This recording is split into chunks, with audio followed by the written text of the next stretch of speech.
Hey guys, it's Penelope in London, and I'm going to show you what's going on today.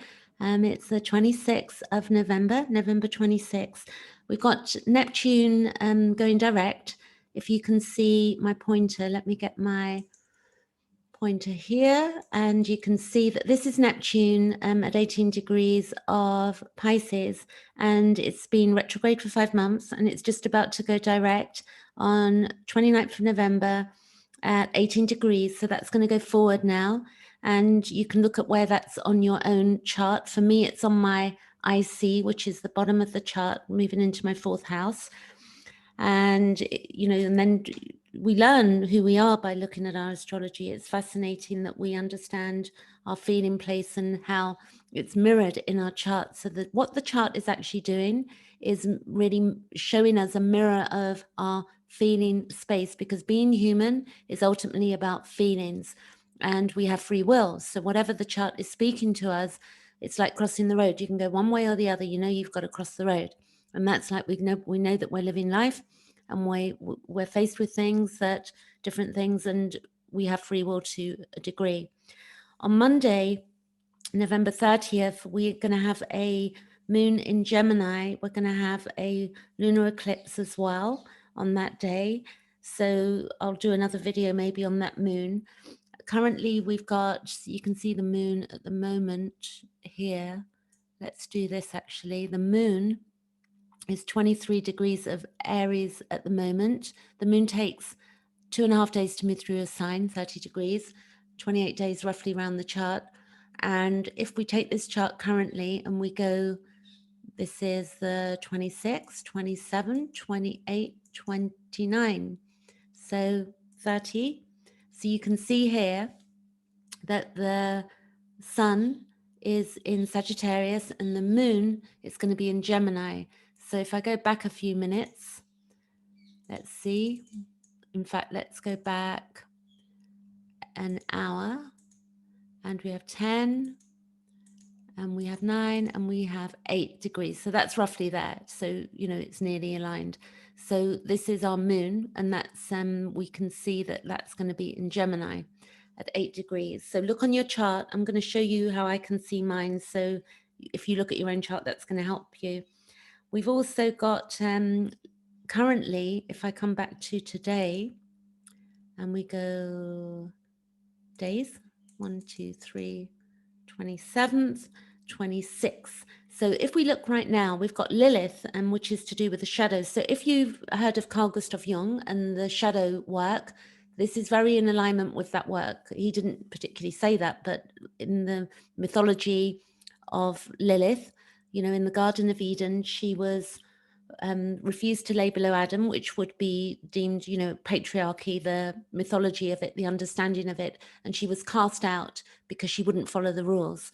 And she was not liked because of that. So we can see at this time what's going on. We've got Uranus, 7 degrees of Taurus as well. So we've got Lilith in Taurus and Uranus in Taurus. Uranus takes 84 years to move around the chart. Okay, and Lilith takes 9 years to move around the chart. So Lilith remains about 9 months in a, you know, in a sign. And in the sign of, when we have Lilith in the sign of Taurus, that's really about money and materialism. And if we look where Uranus was in the last World War we basically had a total restructure of financial resources, and also food and stuff like that, because Taurus is to do with our inner needs, and the ruler is Venus. And at the moment, these two are opposing Venus in Scorpio, which is fascinating. And then if we look also in Taurus, Lilith in Taurus is about a fear of scarcity. So we can see how that's playing out in society right now. Something else I'm going to read you as well. This black moon conjunct an opposition actually to Venus. Let's do the opposition first. So if we have this as a natal conjunction, then Venus aspecting that, you know, in opposition, the natal conjunction of black moon, Lilith and Venus is the reunification of the dual nature of the personality, the light and the dark equalize relative to the proximity of the conjunction. We experience a higher degree of balance in our interpersonal relationships, and primary fear is usually not a major hindrance in life. This is with Black Moon Lilith opposing Venus. The natal position of Black Moon and Venus is another matter. So we've got different things going on here. We have transits, and then we have our transit, and then we have our natal placement. So they play out a bit differently. But sorry, that was my timer there. I'm going to keep going.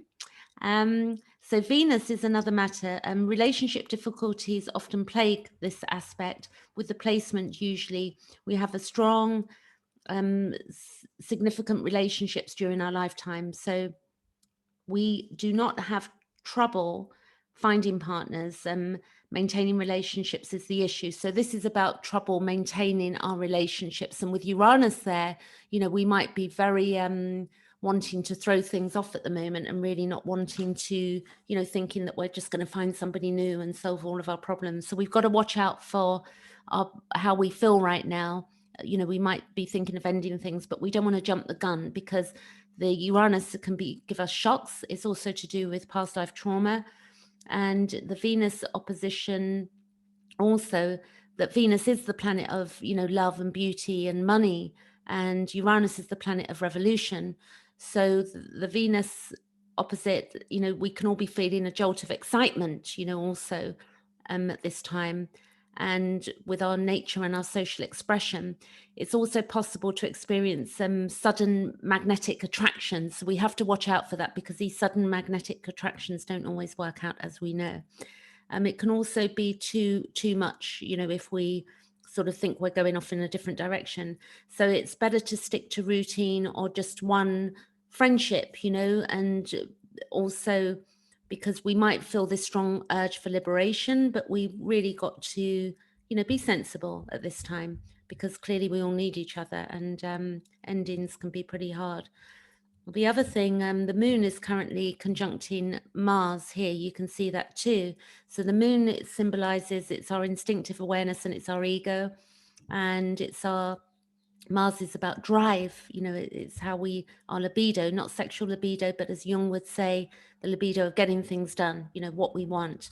And when the moon is conjunct Mars, there's a fusion between emotion and action, so that the passion can be enhanced, for these few hours that we've got this going on. And we can feel very passionate. And also there can be greater meaning behind the activities that we're doing. So, and our physical activity can be enhanced with this as well.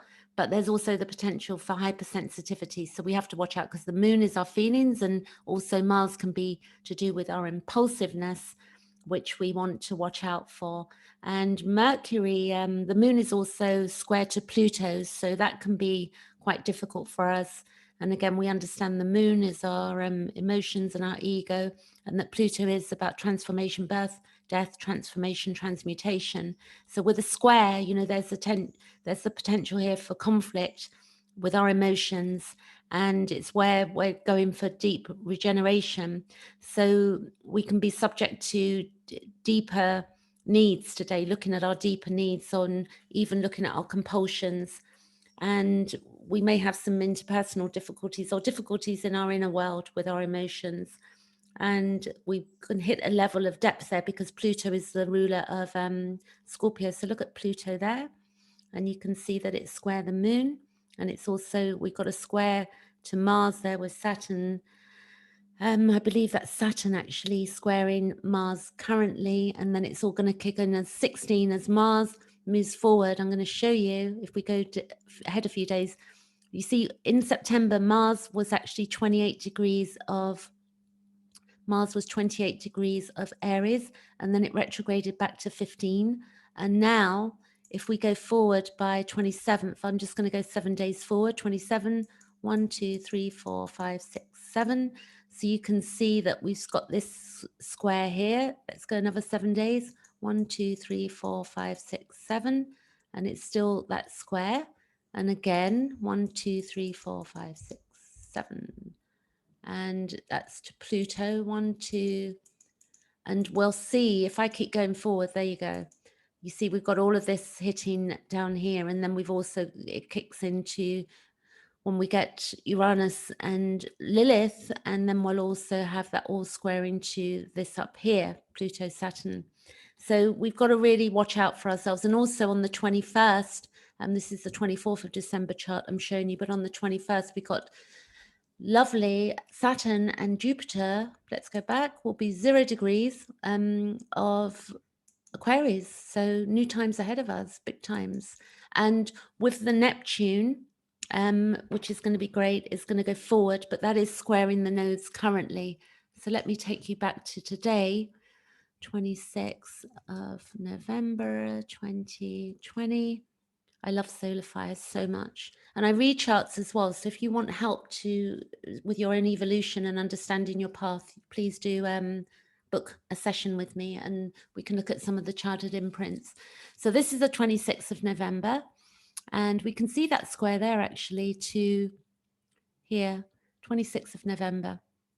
And we can see the square that's heavily there already, the 16th. And then I was going to show you that Neptune, it's retrograde there.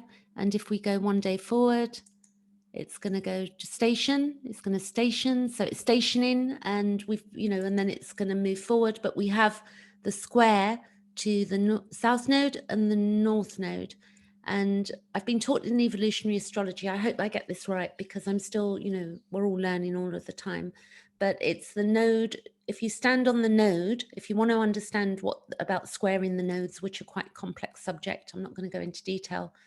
There's a brilliant video by Simon Forster, Raising Vibrations, on YouTube. He did a video on the nodes, on Neptune squaring the nodes, so you can understand what that means deeper. But if I think the node, the rectifying node is the south node, maybe our past, I would believe. If you stand on the node, then you put your left hand out and it's the node that's the node that's been solved, what we're trying to solve something. But I'll have to double check that. I don't want to get it wrong. We've got this trine coming up to the moon.